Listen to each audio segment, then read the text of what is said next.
Bagaimana kemudian berkaitan dengan kebijakan strategis pemerintah dalam penguatan program ketahanan pangan ini? Kita akan jumpai pengamat ekonomi dari Universitas Indonesia, Fitra Faisal Lastari. News and Talk. Kebijakan strategis pemerintah dalam penguatan program ketahanan pangan ini, Pak, menurut Pak Fitra sendiri bagaimana? Ya, dalam konteks antisipasi ya, dari sisi kelangkaan produksi atau juga kemudian masa tanam yang tertunda, itu sudah cukup antisipatif ya. Jadi terlepas dari inflasi 88 triliun itu, sebenarnya di tahun ini kan kita juga sudah melihat bahwa dana bantuan sosial itu sudah 498 triliun. Artinya ini sudah setara dengan apa yang terjadi tahun 2021 di zaman pandemi.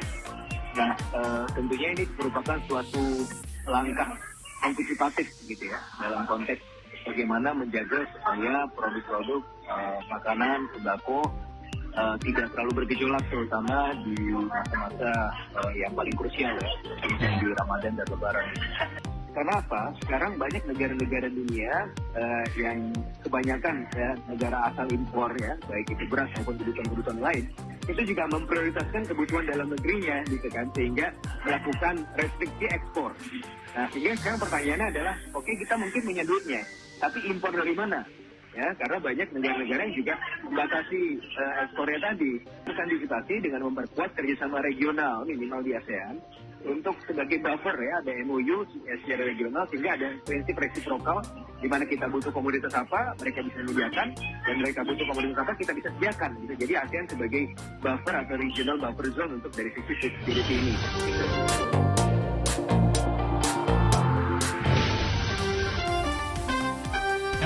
News and Talk. Dari kacamata ekonomi, apa yang perlu diperbaiki kira-kira ya untuk program ketahanan pangan ini agar ketahanan pangan tersebut terbukti menjadi Kementerian Pangan dan juga bahkan bisa menolong rakyat Indonesia dari krisis pangan? Ketika semuanya naik, maka terjadi pergeseran expenditure. Spending masyarakat itu akan bergeser. Bergeser kemana? Akan lebih banyak ke staple food, dalam hal ini ke beras, gitu ya.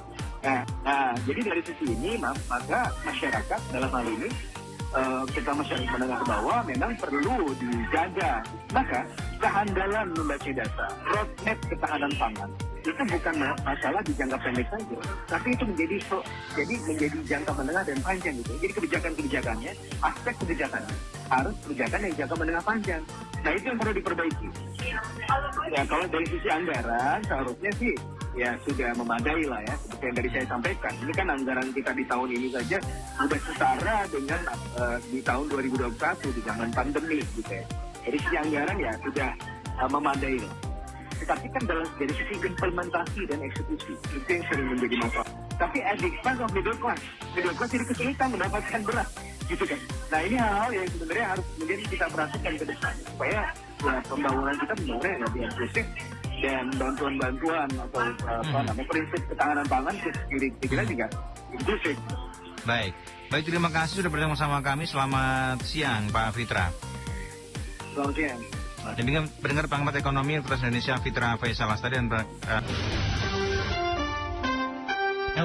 News and Talk.